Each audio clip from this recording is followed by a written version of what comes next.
श्री विष्णु पुराण तृतीय अंश अध्याय 13 आभ्ययुदिक श्राद्ध प्रेत कर्म तथा श्राद्ध आदि का विचार। और वह बोले, पुत्र के उत्पन्न होने पर पिता को वस्त्रों सहित स्नान करना चाहिए। उसके पश्चात जात कर्म संस्कार और आभ्ययुदिक श्राद्ध करने चाहिए। फिर तन्मय भाव से अनन्य चित्त होकर देवता और पितृगण के लिए क्रमशः दाईं और बाईं और बैठाकर दो दो ब्राह्मणों का पूजन करें और उन्हें भोजन करावें।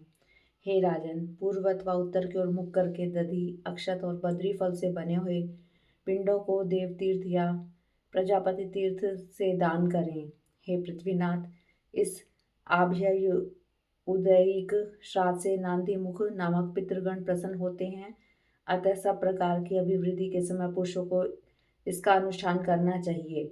कन्या और पुत्र के विवाह में, गृह प्रवेश में, बालकों के नामकरण तथा चूड़ाकर्म आदि संस्कारों में, सीमांतोन्नयन संस्कार में और पुत्र आदि के मुख देखने के समय गृहस्थ पुरुष एकाग्र चित्त से नांदी मुख नामक पितृगण का पूजन करें। हे पृथ्वीपाल, आभ्ययुदयिक श्राद्ध में पितृ पूजा का यह सनातन कर्म तुमको सुनाया। अब प्रेत क्रिया की विधि सुनो।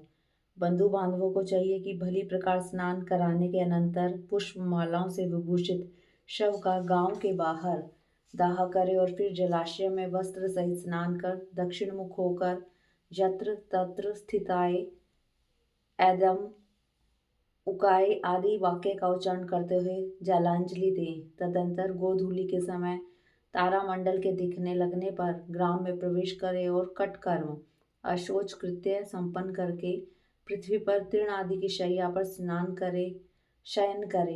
हे पृथ्वीपते, मृत पुरुष के लिए नित्यपति पृथ्वी पर पिंडदान करना चाहिए और केवल दिन के समय मांसहीन भात खाना चाहिए। अशोच काल में यदि ब्राह्मणों की इच्छा हो तो उन्हें भोजन कराना चाहिए, क्योंकि उस समय ब्राह्मण और बंधु वर्ग के भोजन करने से मृत जीव की तृप्ति होती है।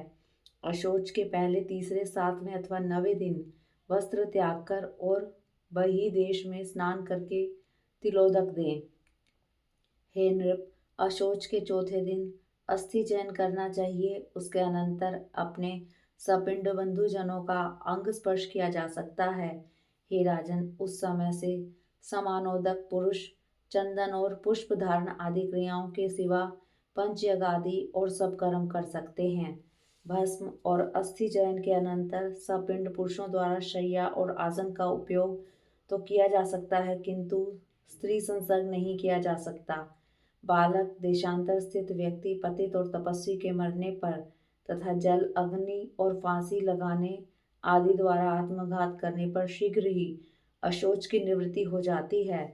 मृतक के कुटुंब का अन्न 10 दिन तक न खाना चाहिए तथा अशोच काल में दान, परिग्रह, होम और स्वाध्याय आदि कर्म भी नहीं करने चाहिए। यह 10 दिन का अशोच ब्राह्मण का है। क्षत्रिय का अशोच 12 दिन और वैश्य का 15 दिन रहता है तथा शूद्र की अशोच शुद्धि 1 मास में होती है। अशोच के अंत में इच्छानुसार अयुग्म 3, 5, 7 या 9 आदि ब्राह्मणों को भोजन करावें तथा उनकी जूठन के निकट प्रेत की तृप्ति के लिए कुशा पर पिंडदान करें। अशोच शुद्धि हो जाने पर ब्रह्म भोज के अनंतर ब्राह्मण आदि चारों वर्णों को क्रमशः जल, शस्त्र, कोड़ा और लाठी का स्पर्श करना चाहिए। तदंतर ब्राह्मण आदि वर्णों के जो जो जातीय धर्म बतलाए गए हैं उनका आचरण करें और सब धर्म अनुसार बतलाए गए उपार्जित जीविका से निर्वाह करें। फिर प्रति मास मृत्यु तिथि पर एकोदिष्ट श्राद्ध करें, जो आह्वान आदि क्रिया और विश्व देव संबंधी ब्राह्मण के आमंत्रण आदि से रहित होने चाहिए।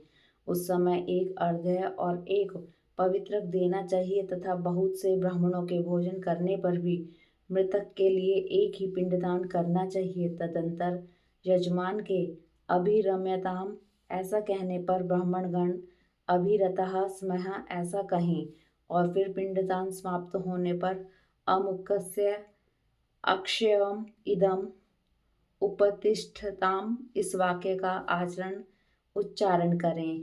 इस प्रकार 1 वर्ष तक प्रतिमास एकोदिष्ट कर्म करने का विधान है। हे राजेंद्र, वर्ष के समाप्त होने पर सपिंडीकरण करें, उसकी विधि सुनो। हे पार्थिव, इस सपिंडीकरण कर्म को भी 1 वर्ष 6 मास अथवा 12 दिन के अनंतर एक उद्दिष्ट श्राद्ध की विधि से ही करना चाहिए। इसमें तिल, गंध और जल से युक्त 4 पात्र रखें। इनमें से एक पात्र मृत पुरुष का होता है तथा 3 पितृगण के होते हैं।